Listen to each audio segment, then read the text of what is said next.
Of course, time management involves being better organized. But even being organized doesn't address the real problem of time management for the overly ambitious workaholic. For these individuals, better time management will involve changing your relationship with time. So, the solution to better time management for a lot of overly ambitious individuals shouldn't come as much surprise. This is the solution for many issues, and that is letting go of control. This is where a better approach to time management starts. Let's call this new approach to time management time relationship. For some people, improving your time management skills and getting more efficient is like putting high octane fuel in a car that constantly leaks gas. When you optimize your time, congratulations, you've probably just gotten better at doing more crap you don't need to do. In a sense, better time management involves changing what's important to you. Again, that involves letting go of control in some areas and requires that you end your fear of missing out, or FOMO. In your new time relationship decisions, recognize that there are an endless amount of important things to do. Books to read, movies to watch, and people to hang out with. You're not going to get to it all. This might sound like I'm suggesting that you not be bothered by the idea that you have one chance to do some things, but no, quite the opposite. In making your life decisions, recognize that you have one opportunity in life to do some things. You have one opportunity to teach your children good values, or to be polite, or to be a kind person. You finishing that song you're writing, or graduating on this date instead of another date, won't impact the world to the extent to which you think it will. But you being an asshole will echo through time. And not teaching your kids to be good will echo through time. And I'll have to put up with those little punks. And don't get me wrong, there are probably more people who suffer from not getting enough done. There are a lot of people whose problem is not completing tasks. You could say a lot of people just relax too much. Whereas my problem is that I probably don't relax enough. So again, this is not good advice for everyone. Oliver Burkeman suggests that perhaps the goal in achieving more efficiency in time is to escape the discomfort experienced when realizing that we only have so much of it. Oliver Burkeman also has a chapter called Cosmic Insignificance, which was very beneficial for someone like me, who's probably a narcissist.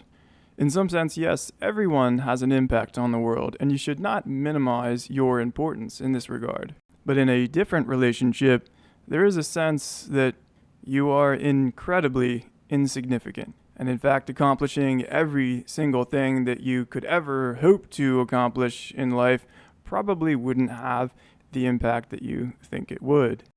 I recently read another book in which the author writes about just how little impact some seemingly significant historical figures had on the world. Well, in regards to time relationship, our new method for time management, this shouldn't be a problem. Quite the opposite, it should be quite liberating to know that you can relax.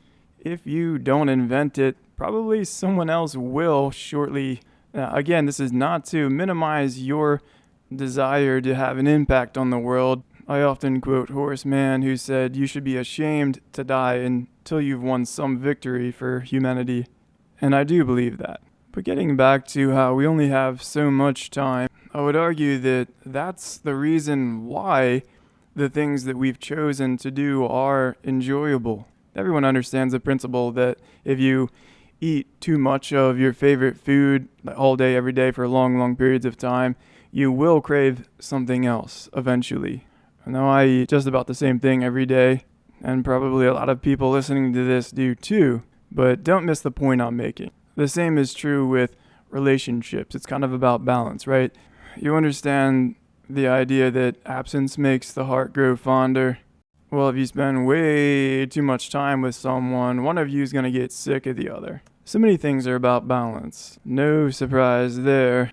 I really want to drive home the point that Oliver Burkeman was making, so I'll say it another way. He does not suggest that you get rid of the less important tasks in order to make room for the really important ones. The goal in this time management or time relationship approach is to let go of important tasks so that you can focus on just a few important tasks. The goal is to be happy with not doing some of the things that were important to you. In fact, the goal is to be happy about not doing some of the things that were important to you. And to be very clear, he's not suggesting what is or is not important in life or what will bring you fulfillment. He's more so emphasizing the importance of making a decision and being consistent. Here's a story that is often attributed to Warren Buffett, but may or may not have actually come from him. It's said that Warren Buffett's pilot once asked him how he can be more productive in life or how he can practice better time management. It's said that Warren Buffett said, "Take the top 20 most important tasks in your life, the things that you want to get done before you die, and focus on 3 of them." Now, here's the moral of the story. That was the end of the story.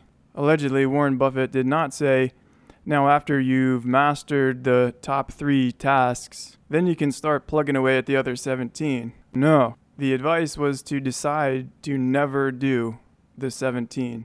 Plug away at a few things and resolve to never getting around to the rest. Now, you may very well get around to the other ones, but the point is the mindset. Understand that many of your poor time management practices are caused by FOMO, the fear of missing out. The people you admire do not have 26 hours in a day. They simply chose to not do some of the things that you probably do. Again, this is not about money or wealth or anything of that nature. We're not suggesting what your goal should be. Your goal could be anything, it doesn't matter. So time management is not a constant focus on the things that you will do. Rather, it's a focus on the things that you will not do, and then learning to not focus on them, and then learning to love what you do, what you've decided to do. A lot of people asked me, how did I run 3 marathons a week, every week, for a solid year? Well, I started by running to the stop sign that was about 50 yards from my house. I got out of breath, and I turned around, and I walked back to my house. I did not run every day. I did not take supplements. I did not go crazy. I just ran 2 days a week. I added just a teeny weeny bit of time every week, but I did that for 12 years. Let go of control, make decisions, be consistent, cut out things in your life, and those things will be important things. Just focus on fewer important things. Don't feed the fear of missing out. Quite the opposite. Learn to enjoy missing out. Thanks for improving your life and the lives of the people around you.